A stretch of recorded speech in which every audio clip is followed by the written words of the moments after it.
A ellos les podrás preguntar de una manera simple y directa. Ponte en contacto a través de nuestras redes sociales, Twitter, Facebook y WhatsApp.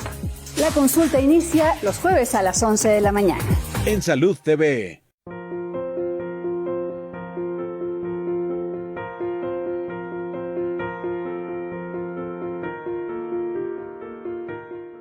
¿Qué tal? Soy Mario Maldonado y los quiero invitar a mi programa Historias de Negocios en punto de las 19 horas. Le vamos a tener todo lo más importante del mundo económico, financiero y de negocios. Recuérdelo, 19 horas, Historias de Negocios por GIN TV.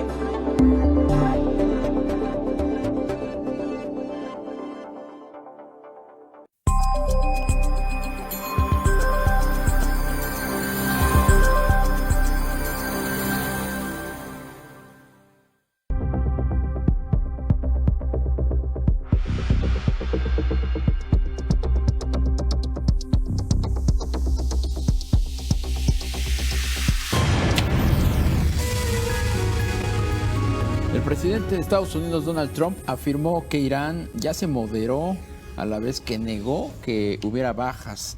Esto luego de los ataques con misiles realizados por esa nación contra bases que albergan tropas estadounidenses en Irak. El mandatario de los Estados Unidos dijo que su país está listo para dar la mano a Irán en caso de que el régimen de Teherán esté dispuesto a cambiar sus posturas políticas a favor del terrorismo. Aseguró que su país buscaba mantener la paz, mientras que presumió sus logros al combatir el terrorismo en Medio Oriente. Trump también anunció que aplicará nuevas sanciones económicas contra Irán, luego del ataque con al menos 12 misiles a tropas estadounidenses en Irak. En un mensaje a medios comentó que Irán nunca tendrá permitido tener armas nucleares. Destacó que por el ataque no hubo ninguna baja de estadounidenses ni de iraquíes. Además, el mandatario norteamericano también pidió a las potencias mundiales como el Reino Unido, Francia y Rusia que rompan con el acuerdo nuclear del 2015 con Irán para renegociar un nuevo pacto. Y la Cámara de Representantes de Estados Unidos, controlada por la oposición demócrata, votará mañana jueves para evitar que el presidente Trump emprenda la guerra con Irán. Después de abatir a un alto general, informó la presidenta de la Cámara Baja, Nancy Pelosi. Dijo que los demócratas tomaron esta decisión dado que sus inquietudes no fueron disipadas este miércoles en una sesión informativa a puerta cerrada en la que participó el secretario de Estado Mike Pompeo. Por su parte, el presidente de Irak, Barham Salih, denunció un ataque de Irán con 22 misiles contra bases militares iraquíes donde hay soldados estadounidenses y dijo estar preocupado por los desarrollos peligrosos en la región.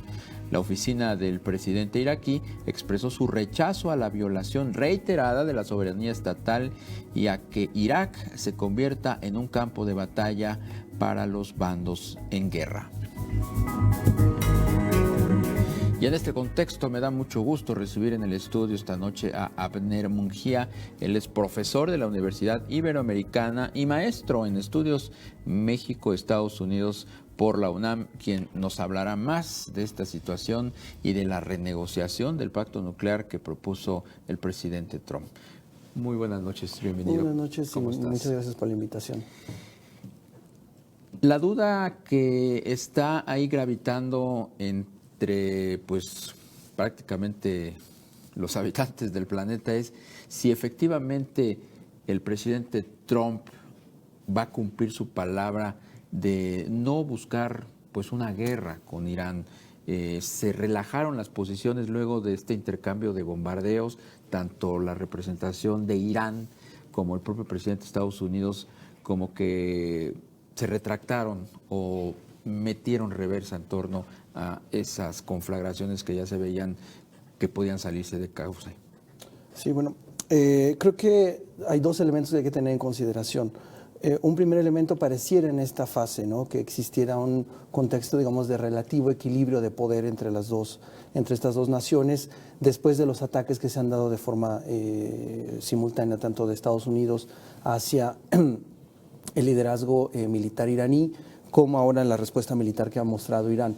Sin embargo, me parece que es muy importante contextualizar lo que está sucediendo en función de la dinámica política en Washington. Consideremos que estamos en el año electoral y todo lo que haga Donald Trump debe estar pensado en función de un eventual proceso de reelección política.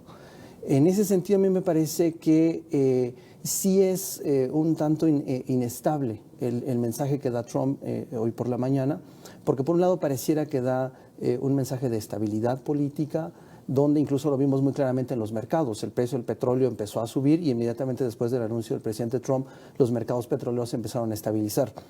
Creo que Trump está jugando mucho con esta cuestión de qué tanta capacidad de fuerza puede proyectar Estados Unidos hacia la región, en un contexto donde, no hay que olvidar, el Parlamento iraquí ya ha pedido el retiro unilateral de todas las tropas extranjeras, no solamente las estadounidenses, pero fundamentalmente las de Estados Unidos.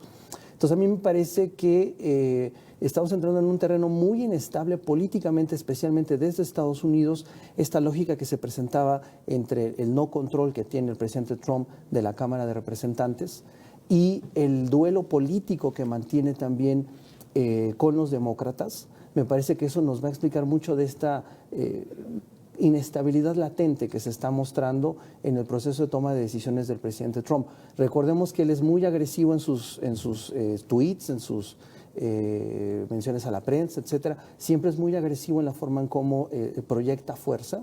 Sin embargo, también mide mucho la capacidad de respuesta de su oponente. Entonces, en este caso, me parece que sí Estados Unidos ya da una muestra, y algo que también me parece importante es también veo una inestabilidad política al interior de las Fuerzas Armadas. No hay que olvidar que ya se habían hecho menciones de que sí existían planes de retiro de tropas y posteriormente salió el secretario de la Defensa a decir no, las fuerzas de Estados Unidos se mantienen en la región, se mantienen en Irak. Entonces, a mí me parece que esta inestabilidad política es lo que ha, sobre todo, dado forma a la administración Trump desde que llegó a la presidencia de los Estados Unidos. Ahora, digamos que esa es la psicología, el razonamiento del presidente Trump. Pero ¿qué hay en la contraparte? ¿Cómo razonan, cómo procesan los iraníes esta agresión y este repliegue aparente del presidente Trump? A mí me parece que hacia la región sí tiene importantes repercusiones. No hay que olvidar que Irán es un país, digámoslo, catalogado por muchos como la principal potencia en la región. No hay que olvidar, potencia musulmana no árabe, son chiitas, persas. Y me parece que es muy importante porque, recordemos, esta conflictividad con los Estados Unidos viene ya desde los años 70, es decir, ya es un conflicto largo, la dinámica también de conflicto que se da en los 80 entre Irán e Irak. Y eventualmente también, recordemos, cuando Estados Unidos ingresa a Irak en 2003, cuando lleva a cabo la invasión militar en 2003, mucho se hablaba entre 2003 y 2007 que eventualmente Estados Unidos podría llevar o elevar la atención militar hacia Irán. Se hablaba mucho de eso. Obama me parece que se hizo una diplomacia muy estratégica. Recordemos el pacto nuclear que se hace precisamente con la administración de Barack Obama, disminuyó las tensiones políticas y militares que existían con Irán para formalizar un pacto nuclear que limitaba las capacidades de enriquecimiento de material nuclear.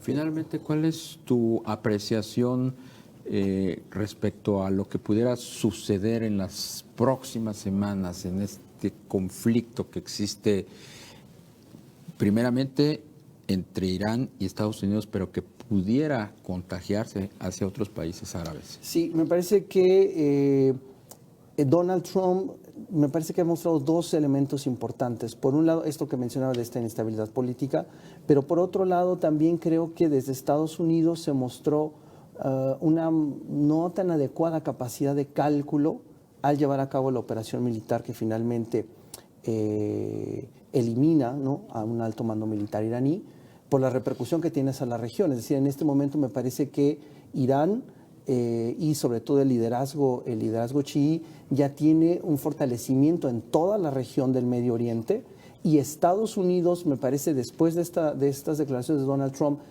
creo que en este momento se visualiza un poco más débil hacia la región, lo cual es muy importante porque Irán se fortalece claramente, y también no hay que perder de vista no solo Irán, sino también a los aliados de Irán. Y estamos hablando especialmente el caso, por ejemplo, de China, que es un gran comprador de exportaciones petroleras, y también en el aspecto militar de Rusia. Entonces hay dos actores muy importantes que están apoyando a Irán. Pues Abner Munguía, profesor de la Universidad Iberoamericana y maestro en estudios México-Estados Unidos por la UNAM. Muchísimas gracias por haber estado con nosotros esta noche. No, al contrario, gracias por la invitación. Gracias. Y anoche, precisamente, un avión 737 de Boeing con 176 personas a bordo se estrelló en un terreno baldío en Teherán, Irán, poco después de salir del aeropuerto Imam Khomeini. La aeronave tenía como destino Kiev, en Ucrania. No hubo sobrevivientes y se presume que el incidente se debió aparentemente a problemas técnicos. Hoy la Boeing emitió un breve comunicado en el que se ofrece ayudar con las autoridades. Detalló que el modelo siniestrado nada tiene que ver con el MAX, el 737 MAX, que protagonizó otros 2 accidentes y que tiene a la aerolínea sumida en una crisis.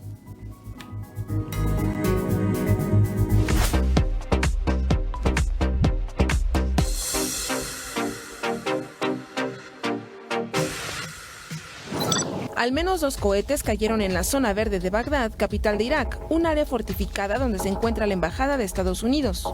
De acuerdo con la agencia Reuters, uno de los cohetes habría caído a 100 metros de la embajada estadounidense. Fuentes policiales y militares aseguraron que no había víctimas. Luego de que Estados Unidos anunciara que planea enviar a ciudadanos mexicanos a Guatemala como parte del acuerdo de asilo firmado entre ambos países, el presidente guatemalteco Jimmy Morales negó esa información. Morales aseguró que esas atribuciones correspondían al nuevo gobierno entrante. El gobierno interino de Bolivia investigará al expresidente Evo Morales y a 592 personas que ejercieron funciones en sus casi 14 años de gobierno, presuntamente con el fin de recuperar activos en el extranjero. Se trata del exvicepresidente Álvaro García, exministros, exviceministros y exjefes de gabinete, entre otros exfuncionarios y sus familias, que serán investigados por presunta corrupción y enriquecimiento ilícito en la administración del Estado. Twitter suspendió ayer las cuentas de la presidencia de Venezuela, así como las de los ministerios de Turismo y Comercio Exterior, Petróleo, Cultura, Servicios Penitenciarios, Finanzas y Educación Universitaria y la del Banco Central. La red social contempla 3 motivos para el cierre de cuentas, entre ellas el spam, si hay sospechas de hackeo, y si se denunció que incumplen las reglas relativas al abuso como el envío de amenazas o la suplantación de identidad de otras cuentas. En transición,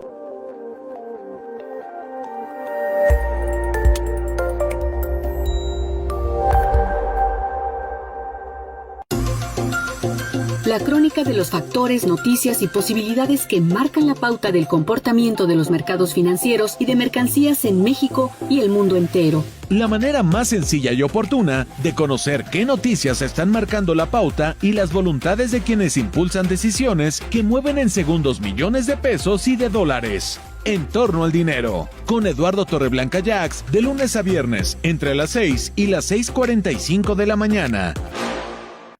Gracias a nuestros especialistas, sabemos que vivir con diabetes sí es posible. Todas nuestras emociones van a tener un efecto en los niveles de glucosa en sangre y por ello se sugiere que recibamos ayuda para saber cómo manejarlas de mejor forma. Ahora es momento de seguir el camino con nuevos aliados. Es grasa de buena calidad y así ya equilibramos mejor nuestro plato. Diabetes, juntos por ti, con Marta Reyes. Lunes, miércoles y viernes, 11 de la mañana, en Salud TV. ¿Qué tal? Soy Mario Maldonado.